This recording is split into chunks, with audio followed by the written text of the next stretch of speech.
among the following compounds geometrical isomerism is exhibited by। देखा इस geometrical isomerism के लिए मेन 3 कंडीशंस होती हैं। सबसे पहला तो रेस्ट्रिक्टेड रोटेशन। रोटेशन रेस्ट्रिक्टेड होना चाहिए। जैसे सपोज ये कार्बन है, ये इस तरह से, ये 2sp3 हाइब्रिडाइज्ड है, तो ये फ्री रोटेशन होते हैं कार्बन के अराउंड, तो ये रेस्ट्रिक्टेड रोटेशन नहीं हुआ, तो ये जीआई नहीं काउंट होगा, है ना। तो रेस्ट्रिक्टेड रोटेशन होना चाहिए। अगर मैं यहाँ डबल बॉन्ड लगा दूं, ये हाइड्रोजन हटा के, तब ये रेस्ट्रिक्टेड रोटेशन हो जाता है ना, डबल बॉन्ड के घूमता नहीं है। ओके, दूसरा क्या होता है कि जो ज्योमेट्रिकल वैलेंसीज हैं should be different. Geometrical valencies should be different. अब ज्योमेट्रिकल वैलेंसीज का क्या मतलब है, जैसे मैंने आपको ये बताया है ना, डबल बॉन्ड लगा के तो क्या हुआ, ये रोटेशन रेस्ट्रिक्टेड हो गया। अब ज्योमेट्रिकल वैलेंसी मतलब ये जो कार्बन है इस पे जो ये 2 वैलेंसीज हो गई, ये तो डबल बॉन्ड हो गया। ये वाली मैं इस कार्बन के रिगार्डिंग इनकी बात नहीं कर रहा हूं, इस कार्बन से ये और ये डिफरेंट होनी चाहिए, 1 और 2, सपोज 1 1 नहीं होनी चाहिए। ये कुछ भी हो अभी इसके रिगार्डिंग फिलहाल। सिमिलरली इस केस में क्या हो जाएगा, ये 1 2 हो सकती हैं, समझ रहे हैं, ये डिफरेंट भी हो सकती हैं, है ना, 3 4 भी हो सकती है, 1 3 कुछ भी, लेकिन इस कार्बन पे ये जो वैलेंसी है 1 1 नहीं होनी चाहिए। यहाँ पे हो सकती है कि 1 2 1 2, ठीक है, 1 1 भी नहीं है, इस कार्बन पे अगेन 1 1 नहीं हो सकती, तो डिफरेंट होनी चाहिए, एक कार्बन सेम वैलेंसी नहीं होनी चाहिए, इसका मतलब ये है। और अगेन जो ज्योमेट्रिकल जो वैलेंसीज हुई ये कोप्लेनर होनी चाहिए, मतलब एक तरह से आप ये समझे प्लेनर स्ट्रक्चर होना चाहिए। जैसे आप इसका स्ट्रक्चर लेंगे तो ये एक प्लेनर स्ट्रक्चर है, sp2 हाइब्रिडाइज्ड हो गया ना, ये भी और ये भी, समझे। तो ये एक तरह से माने अगर मैं इस कंपाउंड को शीट पे रखना चाहूँ, एक शीट पे, तो सारा का सारा जो कंपाउंड है वो एक शीट पे आराम से आ जाएगा। ये नहीं है कि sp2 हाइब्रिडाइज्ड की तरफ ऊपर नीचे हो रहा है, ठीक है, 3D नहीं है, प्लेनर स्ट्रक्चर हो गया। तो ये 3 कंडीशन होती हैं। अब इनमें जो जो वैलेंसी जो इन कंडीशंस को फॉलो कर लेगा वो आपका आंसर हो जाएगा। अब इसको कैसे देखोगे, देखिए बहुत इजी है, बेसिक क्वेश्चन है बहुत। अब देखिए डबल बॉन्ड ये है, रेस्ट्रिक्टेड रोटेशन इसके अराउंड है।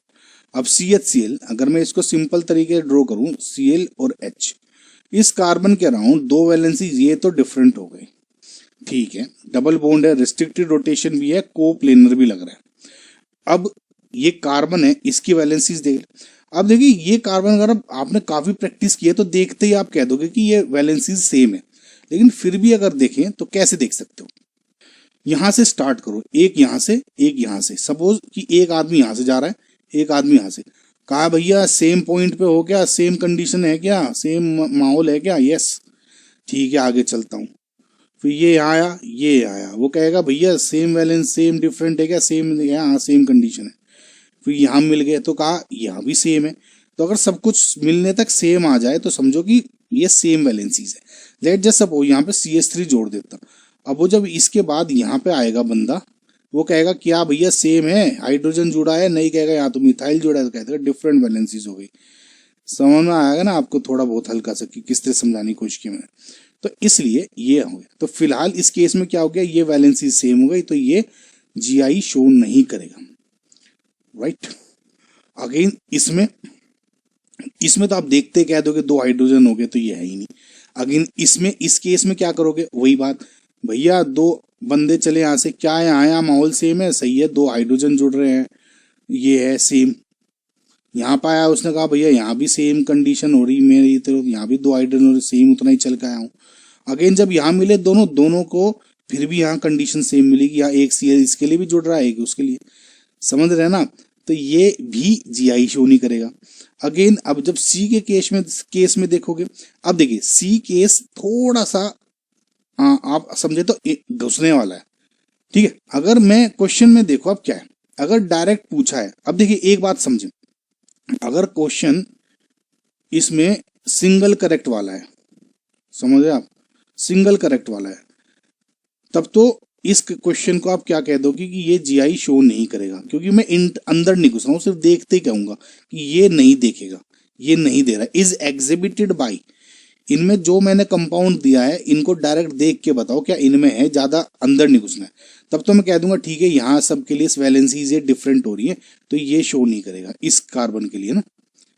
और इस कार्बन पे सेम जो आपको यहाँ को क्वेश्चन दिखाया था, सारी वैलेंसीज डिफरेंट है यहाँ CH3 होने की वजह से, तो मेरा इस केस में डी आंसर आ जाएगा, क्योंकि यहाँ ये वाला इस केस में। लेकिन अगर मैं यहाँ पे मैंने इज एग्जिबिटेड क्या बोलने बोलते तो कैन बी एग्जिबिटेड, किसी भी कंडीशन में क्या ये वाला कंपाउंड आपका GI शो कर सकता है। देखिए इस केस में डायरेक्ट बोला गया है कि इज एग्जिबिटेड बाई डायरेक्ट या सिंगल करेक्ट था, तो हमने कह दे कि डी मेरा सही आंसर है, कह दूं मोर करेक्ट है। इसका मैं कह नहीं सकता, लेकिन ये तो शो ही कर रहा है। इसका क्यों नहीं कह सकता, इसका रीजन है, अभी आपको समझाता हूँ। फिलहाल इस केस में तो आपका डी आंसर हो गया। अब देखिए अगर इसमें न्यू कहा होता कि मतलब किसी भी कंडीशन में क्या शो कर सकता है, कैन बी एग्जिबिटेड बाई, इस केस में। अब इस केस में आप देखो अगर मैं दोबारा से ड्रॉ करूं CHCl, ये तो डिफरेंट है। अगर ये दो वैलेंसीज हैं, मैं ऐसे ड्रॉ करूं, देखो above the plane below the plane, इस केस में तो ये अब GI शो करेगा, समझ में आपको, क्योंकि ये CH3 जुड़ा है लेकिन ये अबोव द प्लेन है और ये बिलो द प्लेन है। लेकिन अगर यहाँ पे मैं इस तरह से ड्रॉ करता, ये Cl ये H, यहाँ पे दोनों अबोव द प्लेन, समझ रहे, या बिलो द प्लेन शो कर देता, तो इस केस में ये नॉट GI हो जाता, ये भी नॉट GI हो जाता, समझ में आए।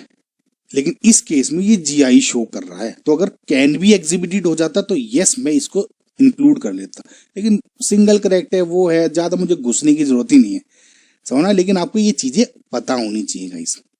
आई होप गाइस आपको सब कंडीशन समझ में आई होंगी, राइट।